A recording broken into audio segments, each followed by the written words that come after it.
Chapter I. Afghanistan before there was a country called Afghanistan. Before borders were drawn, flags raised, or kings crowned, there was a land of mountains and rivers. A land older than most civilizations on Earth. A land that stood at the crossroads of worlds. Afghanistan's story begins, not in palaces, or in the pages of ancient chronicles, but in the rocks, the soil, and the tools left behind by our earliest ancestors. The region we now call Afghanistan sits at the very center of Asia, touching Central Asia, South Asia, and the Middle East. It is a natural meeting place. To the north lies the Amu Darya River, flowing like a silver ribbon between high plateaus. To the south, dry deserts stretch toward what is now Iran and Pakistan.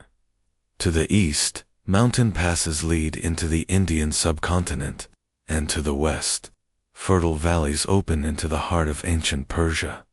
This geography made Afghanistan both a bridge and a barrier. Its high mountains, especially the Hindu Kush, kept some invaders out, but also funneled travelers through narrow, dangerous passes like the Khyber Pass and the Bolan Pass. For thousands of years, those passes were gateways of history. Through them would come merchants, migrants, armies, and ideas.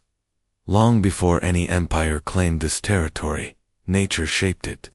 The region is rich in minerals, especially lapis lazuli, a deep blue stone that ancient Egyptians would later prize as highly as gold. Afghanistan's valleys could sustain farming, while its mountains offered hunting grounds and shelter. This was the stage on which human civilization in Afghanistan would begin. Chapter 2. Prehistoric Afghanistan. The earliest traces of humans in Afghanistan date back tens of thousands of years into the Paleolithic era. Archaeologists have found stone tools in caves and riverbeds, crude hand axes, flint blades, and scrapers. These were made by nomadic hunter-gatherers who followed game herds across the land. By around 9000 BCE, a global shift was underway. The Ice Age had ended, and people everywhere were beginning to settle in one place, learning to farm. In Afghanistan, this shift was especially important. The valleys provided fertile soil, and wild barley and wheat grew naturally.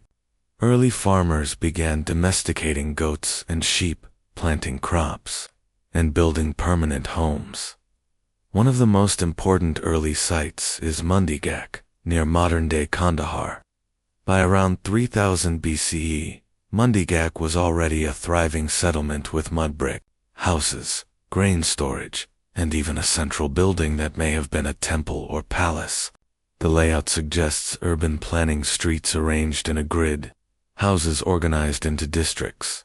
Farther north, along the Amu Darya, there were other prehistoric communities.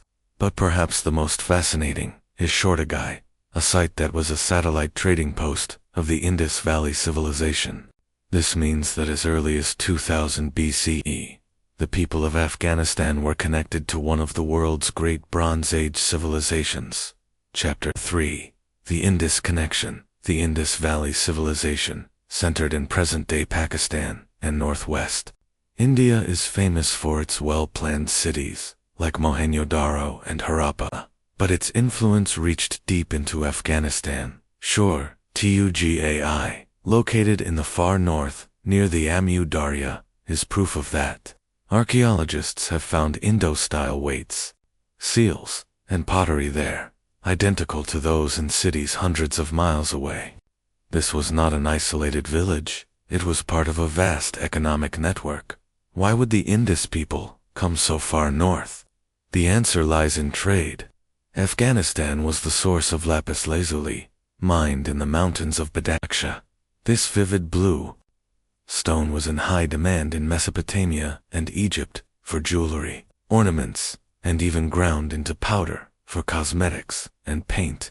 The Indus traders came here to control the lapis trade, and in return, they brought their goods, technologies, and perhaps even their ideas.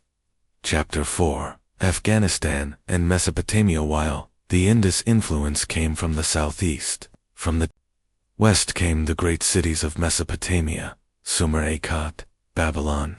As early as 2500 BCE, Mesopotamian records mention a faraway land called Malua, which some scholars believe included Afghanistan.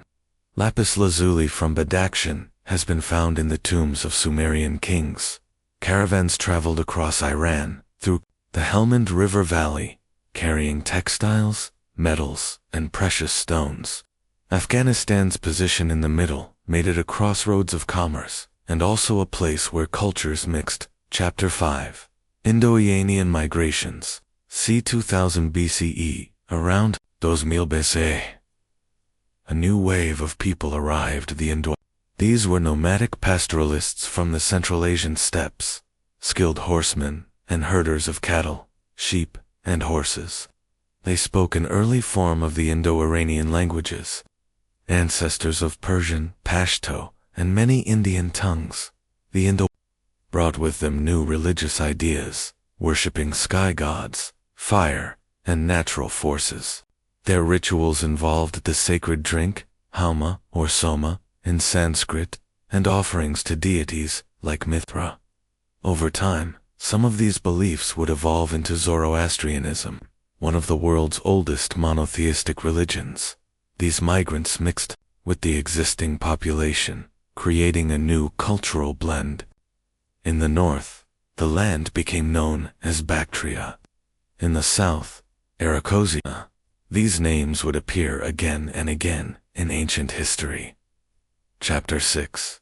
The early kingdoms of Bactria and Arachosia. Bactria, with its fertile river valleys and proximity to trade routes, became known as a land of wealth and learning.